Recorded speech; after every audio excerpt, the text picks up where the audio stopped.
Di Lantas Polda Sumsel dan jajaran pada tanggal 23 Oktober sampai dengan 5 November 2019 melaksanakan operasi Zebra Musi 2019, di mana selama operasi itu kita sudah melakukan penilangan sebanyak 15.673 pelanggar, dan ini tegurannya sebanyak 2.399 pelanggar.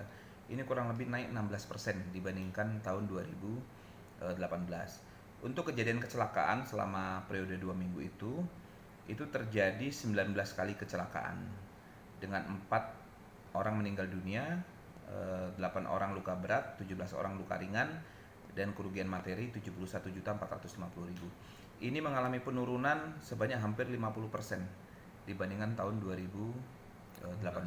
Jadi artinya operasi Zebra ini memiliki tingkat efektivitas yang cukup baik, di mana mampu menurunkan angka kecelakaan dan mampu menekan angka pelanggar lalu lintas.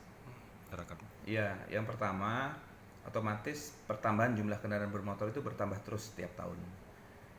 Ruang volume lalu lintas ini akan menjadi sempit seiring dengan pertambahan jumlah kendaraan bermotor.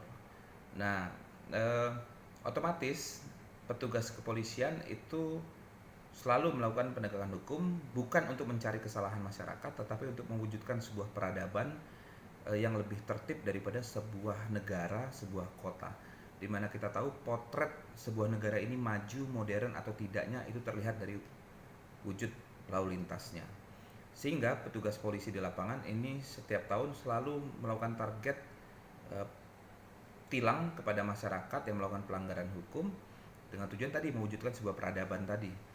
Nah, ini kenapa meningkat? Karena personel kita semakin rajin, semakin paham bahwa pertumbuhan jumlah penduduk, pertumbuhan jumlah kendaraan bermotor ini juga seiring dengan pertambahan jumlah pelanggar lalu lintas, sehingga penegakan hukum kami pun otomatis akan bertambah dan kinerja anggota di dalam menjamin keamanan, keselamatan, ketertiban, kelancaran masyarakat pun ini semakin baik.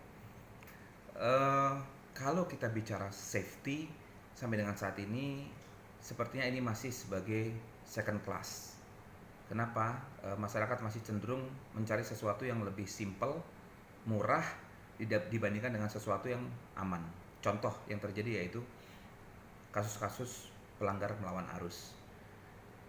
Kalau secara aturan bahwa mereka seharusnya berputar di depan. Nah, tetapi cenderung pelanggar itu mereka mencari alternatif yang lebih mudah dan mengabaikan aspek-aspek keselamatan. Mereka langsung saja memotong jalan melawan arus. Makanya kenapa dikatakan bahwa untuk di Indonesia sendiri aspek safety dan security ini masih second class di mata masyarakat. Mereka lebih cenderung mengambil hal-hal yang pragmatis yang sebenarnya itu membahayakan masyarakat. Untuk itulah tugas kami kepolisian untuk menjamin keamanan, keselamatan masyarakat. Salah satu metode yang digunakan yaitu melakukan penegakan hukum maupun edukasi. Nah, dengan harapan masyarakat bisa selamat di jalan.